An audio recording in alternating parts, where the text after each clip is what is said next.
I woke up with quite a cool thought in my head. I thought I'm gonna compile a list of 12 most cliché tropes that I have encountered on WEBTOON. I had a bit of a thinking session with myself this morning while sipping my coffee, and I think I got the list. You guys tell me, do you recognize these? Well, let's get right into it. First position on our list is CEO and employee office romance thingy, which is pretty much a one-way street. It's always a guy who's a boss and there is a girl who's his employee and he's basically in charge of her, and they develop this weird dynamic that, you know, it's very different from the dynamic he has with everybody else. He seems to be always a victim of a very dark past that she helps him to solve. And there's always this cat and mouse game and the tightrope walk between work ethics and romantic interests, which never seems to be explored that deep. It's always a surface level stuff, which usually ends up with female lead getting together with a male lead and leading the company together. Then we have the reincarnation trope, which is another one that is very, very commonly used, and it has many faces. It can be turning back time, so you find yourself in your younger body, in the younger version of yourself. It could be transporting you into a book where you become your favorite heroine or your most hated villainess. It could be all sorts of different things, but generally the core of this trope is you waking up as somebody completely brand new and learning to deal with your old shortcomings by exploring the new reality. You usually would end up stuck in that reality and never going back to the old one. Then we're gonna go a bit deeper into the dynamic of the characters, and there is a trope that I personally find really annoying, and that was the reason that I dropped many webtoons before. And it's basically having usually a female lead who is this innocent, sweet character who's just very gentle and very delicate. She's a gentle spirit, she loves animals, she loves people, she is just generally your, almost like this Disney princess character that falls in love with the Beast. The Beast is usually a male lead that quite often never gets to learn his mistakes. He's just there to basically protect the female lead from all the other beasts that are out there, and that's his most redeeming quality. He's an asshole to everybody else, and she's the chosen one because he treats her with respect. And what else can I say about this?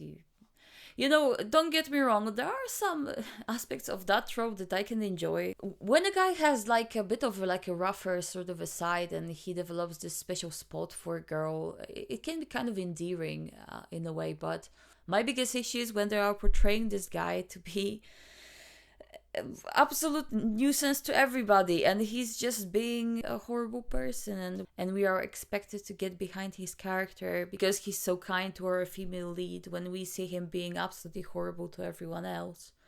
What I quite enjoy is when the guy has kind of like a rough exterior, you know, but there is this warmth within him that the female character manages to, you know, bring out.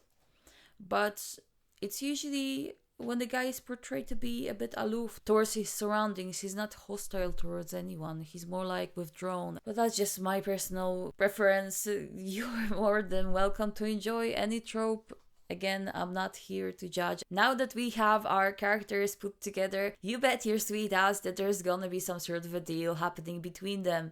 We are just waiting for the deal maker to arrive so we can find out whether they're gonna be in a forced marriage or they're gonna be keeping each other's secrets in exchange for little favors. There's gonna be some sort of a deal and there are gonna be rules in place quite often, and there is gonna be a guidebook. Just like in that very famous movie about the guy who had a secret room. And you will be asking yourself, will they break a deal or not? And while our couple is romancing each other and they're going for the notion of being in love, well, no, not really. They are still at the stage of not quite liking each other. There was a deal in place, don't get ahead of yourself. But you can always count on the other characters in the story to step in and lock the main characters together in some secluded place so they can talk with each other. Usually they are at the stage of still not quite liking each other, and that will be the scene that will bring some resolution to their relationship unraveling in front of our very eyes.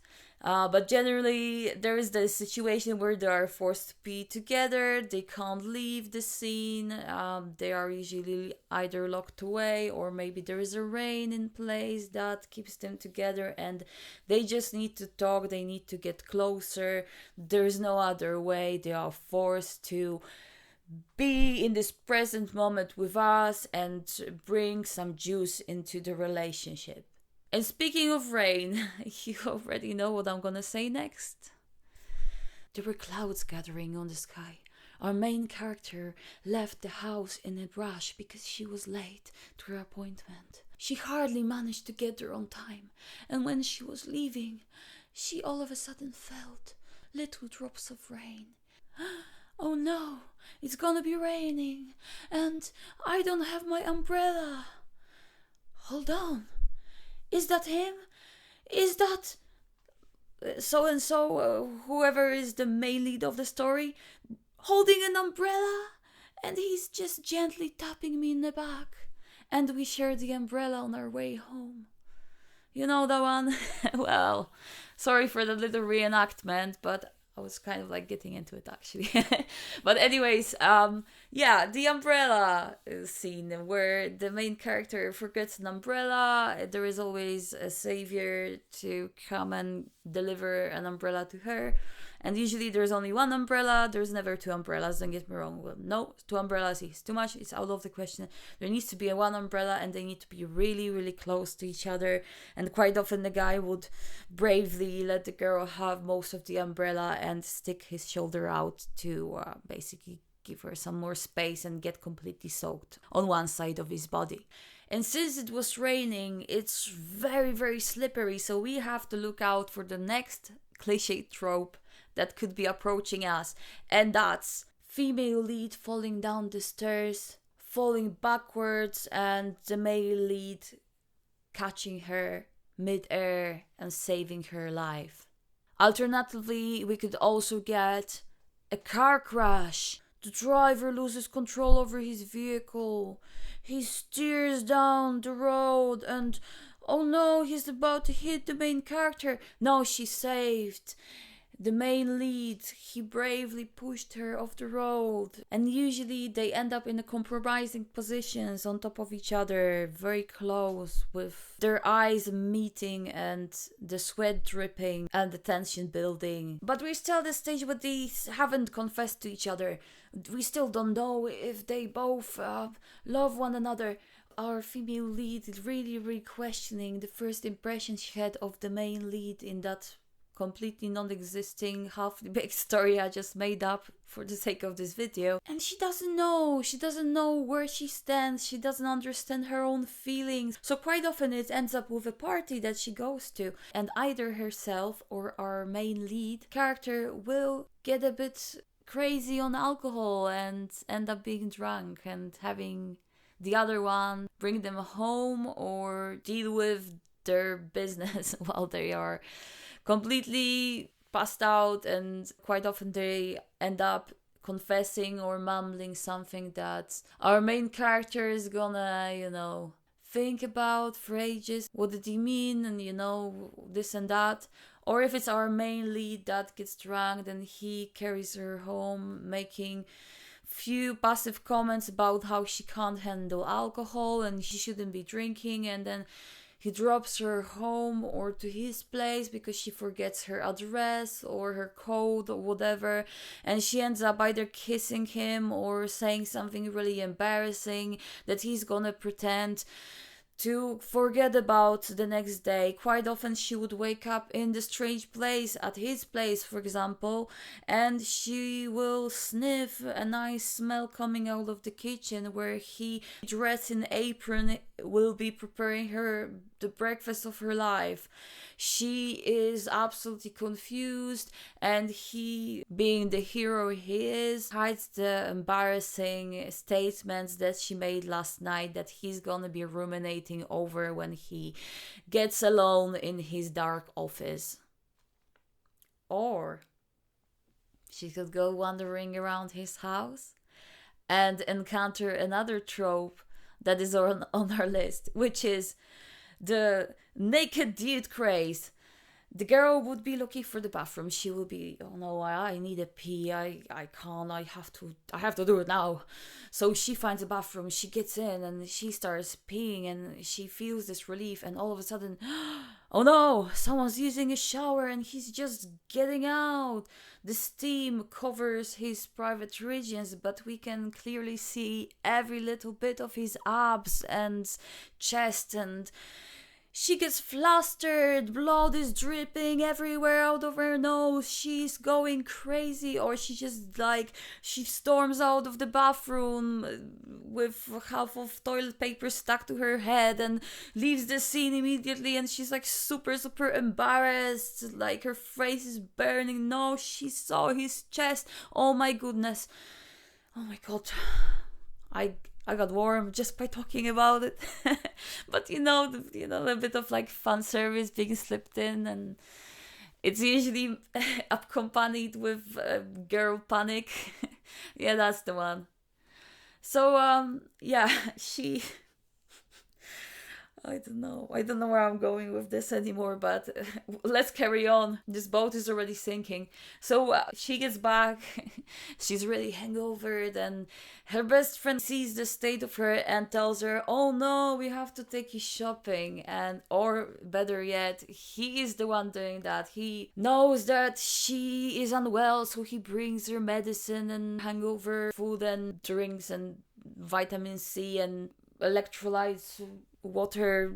He is in a full savior mode. He sees her and he's looking at her up and down, and she's all oh my god, I can't even look in the mirror. I look the worst. And then he's hold on a second, give me 5 minutes. And he calls his limo, they go shopping, and there's a scene where we see her leaving the dressing room with different outfits on, and we get a little showcase of the outfits, with the last one being usually the one that the main character is gonna pick, if it's not the case of him rushing to the cash register while she's still in the dressing room and paying for all of them.